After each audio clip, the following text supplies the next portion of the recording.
Makeup മാത്രമല്ല, നിങ്ങളുടെ wedding ഡേയിൽ നിങ്ങൾ ചൂസ് ചെയ്യുന്ന outfit, rental ornaments, hair style, ഇതെല്ലാം തന്നെ വളരെ ഇമ്പോർട്ടൻ്റ് ആയിട്ടുള്ള കാര്യങ്ങളാണ്. എന്നെ ബുക്ക് ചെയ്യുന്ന ബ്രൈഡ്സിനോട് ഞാൻ പ്രത്യേകം പറയാറുണ്ട്, ഔട്ട്ഫിറ്റ് സെലക്ട് ചെയ്യുമ്പോഴായാലും റെൻ്റൽ ഓർണമെൻറ്റ്സ് എടുക്കുമ്പോഴായാലും അറ്റ് എനി ടൈം നിങ്ങൾക്ക് എന്നെ കോൺടാക്റ്റ് ചെയ്ത് എന്തെങ്കിലും സജഷൻസ് ആവശ്യമുണ്ടെങ്കിൽ ചോദിക്കാവുന്നതാണ്. എൻ്റെ പല ബ്രൈഡ്സും അതുപോലെ സജഷൻസൊക്കെ ചോദിക്കാറുമുണ്ട്. അതുപോലെ എൻ്റെ അടുത്ത് സജഷൻസൊക്കെ ചോദിച്ചിട്ടുണ്ടായിരുന്ന ഒരു കുട്ടിയാണ് രേഷ്മ.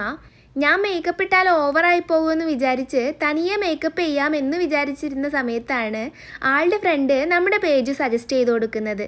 ഐ മേക്കപ്പ് ഒന്ന് കഴിഞ്ഞ ശേഷം ഇത് ഓക്കെ ആണോ എന്നൊന്ന് ചെക്ക് ചെയ്തോളൂ എന്ന് പറഞ്ഞ് മിററിലേക്കൊന്ന് നോക്കാൻ പറയുന്നുണ്ട്. വളരെ മിനിമൽ ആയിട്ടുള്ള ഒരു സ്കിൻ ടോൺ മേക്കപ്പാണ് ആൾ പറഞ്ഞിട്ടുണ്ടായിരുന്നത്.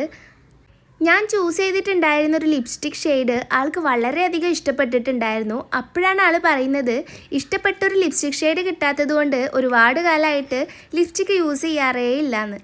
ഞാൻ സജസ്റ്റ് ചെയ്തിട്ടുണ്ടായിരുന്ന ആ റെൻ്റൽ ഓർണമെൻറ്റ്സ് അല്ല ആൾ ചൂസ് ചെയ്തിട്ടുണ്ടായിരുന്നത്.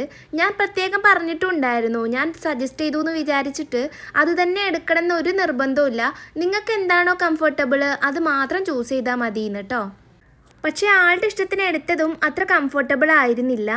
പിന്നീട് മേക്കപ്പിനിടയ്ക്ക് ആളുടെ ഫ്രണ്ടിനെ വിട്ടിട്ട് അതൊന്ന് ചേഞ്ച് ചെയ്ത് കൊണ്ടുവരാൻ പറഞ്ഞിട്ടുണ്ടായിരുന്നു.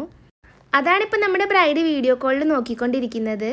പക്ഷേ ആൾ എടുത്തിട്ടുണ്ടായിരുന്ന ഷോപ്പിൽ കളക്ഷൻസൊക്കെ വളരെ കുറവായിരുന്നു. ഇങ്ങനെയുള്ള കേസുകളിൽ നിങ്ങൾ ഷോപ്പ് മാറിയിട്ട് വേറെ എവിടെയെങ്കിലും ഉണ്ടോ എന്ന് നന്നായിട്ട് ചെക്ക് ചെയ്ത ശേഷം മാത്രം എടുക്കുക.